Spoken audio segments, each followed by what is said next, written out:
नमस्कार मित्रांनो, मी विक्रम उतारी तलाठी आपलं स्वागत करत आहे आपल्या यूट्यूब चॅनलवर, ज्याचं नाव आहे जमीनदार.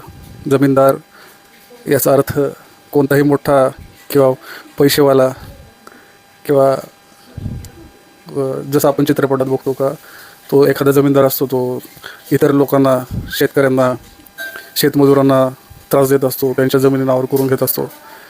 तर असा कोणताही जमीनदार मला अपेक्षित नाही आहे. जमीनदार या शब्दाचा माझ्या दृष्टीने सरळ सरळ अर्थ असा आहे की ज्या व्यक्तीच्या नावावर 1 गुंठा का होईना, अर्धा गुंठा का होईना जमीन आहे, तो माझ्या दृष्टीने जमीनदार. जमीनदार या शब्दाचा महसूल विभागात असणारा अर्थ किंवा महसूल विभागात प्रचलित अर्थ जमीनदार या शब्दाचा असा आहे की ज्याच्या नावावर काही ना काही जमीन आहे, तो जमीनदार. तुमचा 7/12 जर निघत असेल किंवा प्रॉपर्टी कार्ड जर निघत असेल तर तुम्ही माझ्या दृष्टीने जमीनदार आहात. तर आज आपला विषय आहे वारस नोंद. वारस नोंद हा शेतकऱ्यांचा अत्यंत जवळचा, अत्यंत प्रेमाचा, जिव्हाळ्याचा विषय आहे. अनेक शेतकरी असे मला भेटतात, त्यांना वारस नोंद कशी करावी याची माहिती नसते. मग त्यांना सांगावं लागतं की वारस नोंद कशी केली पाहिजे, वारस नोंद करताना काय काय काळजी घेतली पाहिजे, वारस नोंद करताना कोणत्या गोष्टी टाळल्या पाहिजे, जेणेकरून आपली वारस नोंद, आपला वारस नोंदीचा अर्ज नामंजूर होणार नाही, आपला वारस नोंदीचा अर्ज वेळेत मंजूर होईल. आणि वारस नोंद करताना जो तलाठी किंवा ग्राम महसूल अधिकारी आहे त्याला काय अपेक्षित असतं. एक तलाठी या नात्याने माझ्याकडे वारस नोंदीचा कागद आल्यानंतर मी त्या वारस नोंदीच्या कागदामध्ये काय काय पाहणं अपेक्षित आहे हे मी आज तुम्हाला सांगणार आहे. जेणेकरून कोणताही तलाठी, तुम्ही वारस नोंदीचा अर्ज घेऊन गेल्यानंतर कोणताही तलाठी तुमचा वारस नोंदीचा अर्ज स्वीकारण्यास नकार देणार नाही. कोणताही मंडळ अधिकारी तुमच्या वारस नोंदीचा अर्ज, तुमची वारस नोंद नामंजूर करणार नाही. तुमची वारस नोंद वेळेत करणं त्याला भाग पडेल. अशी कोणती खबरदारी आपण घेऊ शकतो, असं कोणतं काम आपण करू शकतो, याबाबत मी आज आपल्या सर्व मित्रांना, आपल्या जमीनदार मित्रांना, आपल्या शेतकरी बांधवांना या व्हिडिओच्या माध्यमातून मार्गदर्शन करणार आहे. व्हिडिओ शॉर्ट असेल, छोटा असेल, सोपा असेल, जेणेकरून तुम्हाला पण व्हिडिओ बघताना बोर नाही झालं पाहिजे. एवढं शॉर्ट असेल आणि माहिती त्यात पुरेपूर असणार आहे. माझ्या 12 वर्षाचा अनुभव वारस नोंदीच्या संदर्भात मी पूर्ण यात झोकून, पूर्ण त्याचं झेस्ट काढून, पूर्ण त्याचा रस काढून तुमच्यासमोर एक 5-10 मिनिटात मांडणार आहे. तर आपण बघू वारस नोंद करत असताना काय काळजी घेतली पाहिजे. सर्वात पहिलं म्हणजे वारस नोंद करताना तुम्हाला काळजी घ्यायची आहे ती म्हणजे तुम्हाला मृत्यूचा दाखला, वारस नोंदीला जोडताना मृत्यूचा दाखला हा तुमच्या वारस नोंदीच्या कागदाला जोडलाच गेला असला पाहिजे. वारस नोंदीच्या अर्जाला जर मृत्यूचा दाखला नसेल तर वारस नोंदीचा अर्ज तिथल्या तिथं नामंजूर होऊ शकतो. तुमच्या वारस नोंदीच्या अर्जाची दखल घेतली जाऊ शकत नाही.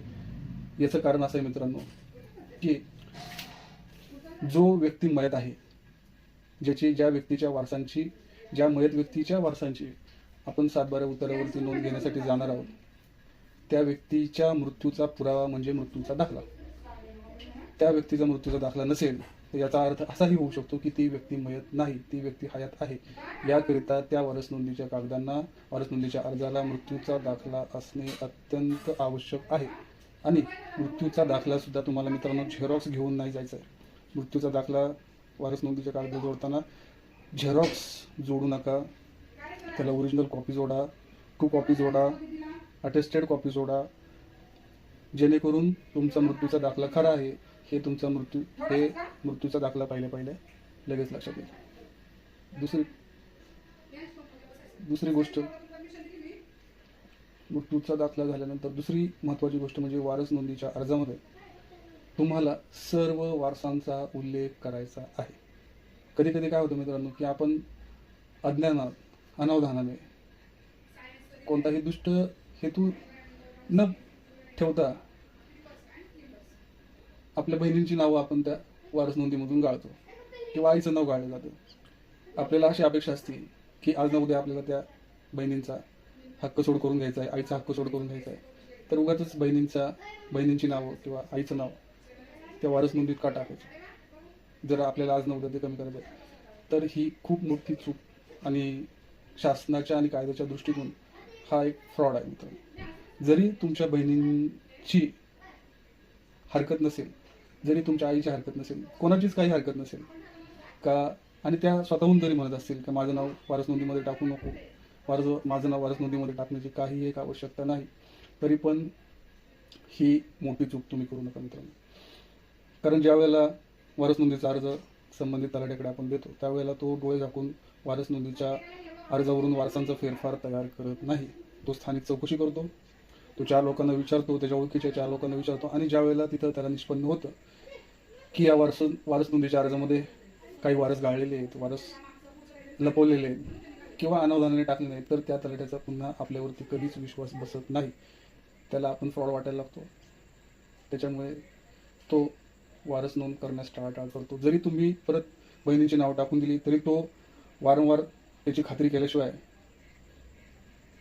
ती वारसांची नोंद तो 7/12 उतारावर घेत नाही, आणि तो खात्री करण्यात मग परत पुन्हा अनेक दिवस घालवतो, आणि पर्यायाने आपली वारस नोंद होण्यास उशीर होतो. म्हणून तुम्ही सर्व वारसांची माहिती त्या वारस नोंदीच्या अर्जामध्ये देणं गरजेचं आहे. दुसरी गोष्ट, वारस नोंदीच्या अर्जामध्ये वारसांबाबत पंचनामा असतो. वारसांबाबत पंचनामा म्हणजे काय असतं, तर गावातल्या 5 लोकांच्या सह्या आपण त्या वारस पंचनाम्यावर घेणं अपेक्षित असतं. आता गावातल्या 5 लोकांच्या म्हणजे कोणाच्या घ्यायच्या? गावातल्या 5 लोकांच्या म्हणजे अशा लोकांच्या घ्यायच्या की ज्या लोकांना तो तलाठी ओळखण्याची दाट शक्यता असते. म्हणजे ती गावातली थोडक्यात प्रतिष्ठित लोक असणं गरजेचं आहे. उदाहरणार्थ पोलीस पाटील तलाठ्याला ओळखतच असणार आहे, याबाबत काही वाद नसणार आहे. तलाठी पोलीस पाटलाला ओळखतच असणार आहे, याबाबत देखील काही वाद नसणार आहे. सरपंच, तुमच्या गावातले सरपंच आणि तलाठी यांची ओळख असणारच आहे. अन्य प्रतिष्ठित व्यक्ती म्हणजे कोण? मोठे शेतकरी का? कारण त्यांचं वारंवार अनेक 7/12 त्यांच्या नावावर असतात, वारंवार त्यांचं येणं जाणं असतं. तलाठी कार्यालयात त्यांचं येणं जाणं असल्यामुळे साहजिकच तलाठी भाऊसाहेबांबरोबर त्यांची ओळख असते, त्याच्यामुळे ते मोठे शेतकरी. किंवा मग असा तुमच्या गावातला प्रतिष्ठित व्यक्ती जो राजकारणात असेल, दुसऱ्या कोणत्या तरी कला क्रीडा या क्षेत्रामध्ये असेल, तर त्या व्यक्तीला तो तलाठी ओळखत असतो, त्याच्यामुळे त्या व्यक्तीची सही घ्या, जेणेकरून हे वारस खरे आहेत याबाबत त्या तलाठ्याची खात्री पटेल. तर वारस पंचनामावर सह्या घेत असताना या गोष्टींची तुम्ही काळजी घेतली पाहिजे. तसं कायदा जर बघाल तर वारस पंचनामा करणं ही संपूर्णपणे तलाठ्याची आणि महसूल विभागाची जबाबदारी असते. परंतु असं असतं की त्यांना सुद्धा अनेक कामं असतात. माझ्यावरून मी सांगू शकतो, अनेक कामं असतात. तुम्ही वारसांचा अर्ज घेऊन गेल्यानंतर तो पंचनामा वेळेत होईल किंवा वेळेत केला जाईल, त्याला वेळ भेटेल तलाठ्याला सांगता येत नाही. त्याच्यामुळं आपणच वारस पंचनामा करून जाणं, नोंद आपली वेळेत होण्याच्या दृष्टीनं आवश्यक असतं, आणि त्याचा आपल्या वारस नोंदीच्या कामाला उशीर होऊ नये याकरिता आपण वारस पंचनामा स्वतः घेऊन गेला तरी चालतो. दुसरी गोष्ट, वारस नोंदीच्या अर्जाला आवश्यक आहे ते म्हणजे प्रतिज्ञापत्र. आता प्रतिज्ञापत्र वारस नोंदीच्या अर्जाला पाहिजेच असं कोणत्याही नियमात जरी नसलं तरी देखील ती वारस नोंद योग्य आहे, ती वारस नोंद खरी आहे, त्याच्यामध्ये कोणतेही वारस दडवलेले नाहीत, ही गोष्ट अंडरलाईन करण्यासाठी आणि या गोष्टीला बळकटी येण्यासाठी प्रतिज्ञापत्र करणं आवश्यक आहे. तलाठी गावामध्ये काम करत असताना त्याच्याकडे अशी स्थानिक चौकशीशिवाय त्याच्याकडे अशी कोणती सिस्टीम नाही आहे, तर त्या सिस्टीमच्या माध्यमातून तुम्ही जे वारस नोंदीच्या अर्जामध्ये जे वारस दाखवलेले आहेत ते वारस योग्य आहेत किंवा अयोग्य आहेत याची खातरजमा करण्यासाठी तलाठ्याकडे कोणती सिस्टीम नाही आहे किंवा तलाठ्याकडे कोणता दुसरा पर्याय नाही आहे. त्याला स्थानिक चौकशीवरती तो डिपेंड आहे. त्याला स्थानिक चौकशीमध्ये काय आढळतं या गोष्टीवरती तो डिपेंड आहे. मग असं असताना कोणताही तलाठी त्याची नोकरी धोक्यात घालून किंवा त्याला पुढे अडचण येईल अशा दृष्टीनं ते काम करू शकत नाही. हे फॅक्ट आहे मित्रांनो. त्याच्यामुळं आपला वेळ वाया जाऊ नये त्यांनी तलाठ्यांनी आपल्या वारस नोंदीच्या बाबत निसंकोचपणे कायदेशीर कारवाई करावी आणि त्याची वारस नोंदीची खातरजमा करण्यासाठी त्याचा वेळ जाऊ नये आणि आपलाही अमूल्य वेळ जो आहे तो खातरजमा करण्यामध्ये वाया जाऊ नये आणि आपल्या वारस नोंदीची व्हॅल्यू वाढावी याकरिता प्रतिज्ञापत्र आपण देणं आवश्यक आहे. वारस नोंदीचे प्रतिज्ञापत्र हे 100च्या स्टॅम्पवर करण्याची आवश्यकता नाही. शासनाने GR काढून जिथे आवश्यकता नाही 100च्या स्टॅम्पवरती तिथे प्रतिज्ञापत्र कोऱ्या कागदावर केलं तरी चालतं. असा स्पष्ट GR काढलेला आहे. त्याच्यामुळं कोऱ्या कागदावर मिनिमम खर्चामध्ये तुम्ही प्रतिज्ञापत्र तयार करू शकता. प्रतिज्ञापत्र दुसरा एक आपला गैरसमज असतो की प्रतिज्ञापत्र तुम्ही टाईपच करून घेतलं पाहिजे. प्रतिज्ञापत्र टाईप करून घेण्याची आवश्यकता नाही. मात्र प्रतिज्ञापत्रामध्ये तुम्ही जे लिहिलं आहे ते स्वच्छ सुवाच्य अक्षरामध्ये लिहा, जेणेकरून त्या प्रतिज्ञापत्राबद्दल, त्यामध्ये लिहिलेल्या मजकुराबद्दल ते वाचायला सोपं असलं पाहिजे. त्यामध्ये लिहिलेल्या मजकुराबद्दल किंवा ते वाचताना आल्यामुळं आपली वारस नोंद होणार नाही, असं होऊ शकत नाही. म्हणजे याची शंका राहता कामा नये. याकरता आपल्याला प्रतिज्ञापत्र सुवाच्य अक्षरात करायचं आहे. तर हे आपले 2-4 मुद्दे होते वारस नोंदीच्या संदर्भात. ही काळजी घेतल्यानंतर ज्या वेळेला तुम्ही तलाठ्याकडे वारस नोंदीचा अर्ज घेऊन जाल त्यावेळेला आपल्याला त्या वारस नोंदीच्या अर्जाची पोच घेणं खूप आवश्यक आहे. आता आपल्याला अनेक वेळा असं वाटतं का कशी पोच मागायची, किंवा आपल्याला तलाठ्याला आवडेल का आपण पोच मागितलेलं, किंवा आपण जर पोच मागितली तर यात काही ना काही कारण काढून तलाठी नोंद रद्द करेल किंवा तलाठी नोंद घेणार नाही, अशी आपल्याला एक भीती वाटते. तर मित्रांनो, असं काही घाबरण्याचं कारण नाही. तलाठ्याचं ते कामच आहे पोच देणं. तलाठ्यांची कार्य व कर्तव्यामध्ये लिहिलेलं आहे. त्यामुळे कोणताही तलाठी याबद्दल वाईट वाटून घेणार नाही. मला देखील अनेक वेळा लोक पोच मागतात, मी खुल्या मनानं देऊन टाकतो. कारण कामाच्या अनुभवातून, काम करण्यातून, मला आलेल्या अनुभवातून, कागद वाचल्यावरती, वारस नोंदीचा अर्ज पाहिल्यावर लक्षात येतं की याचं काम होणार आहे का नाही होणार. त्याच्यामुळे बिनधास्तपणे मी लोकांना त्यांच्या अर्जावरती पोच देत असतो. त्यामुळं तुम्ही पण निर्धास्तपणे पोच मागा. तुमचा अधिकार आहे. तुम्ही एखादा अर्ज दिल्यानंतर त्याची पोच घेणं हा आपला अधिकार आहे. त्याच्यामुळे निसंकोचपणे मागा, निडर होऊन मागा. कुणीही तुम्हाला पोच देण्यापासून किंवा कुणीही तुम्हाला पोच द्यायला नकार देणार नाही, ही माझी खात्री आहे. हा 100त एखादं दुसरं केस असू शकते. प्रत्येक गोष्टी अपवाद असतात. आपण अपवादाबद्दल बोलत नाही, आपण जनरल विषयांबद्दल बोलतो. त्याच्यामुळे तुम्ही बिनधास्त पोच मागा आणि पोच घेतल्यानंतर ती जपून ठेवा. पोच घेताना आपल्याला तलाठ्याला विचारायचं आहे की माझं काम किती दिवसात होईल. म्हणजे त्या दिवसाला तुम्ही रिमाइंडर लावून ठेवा.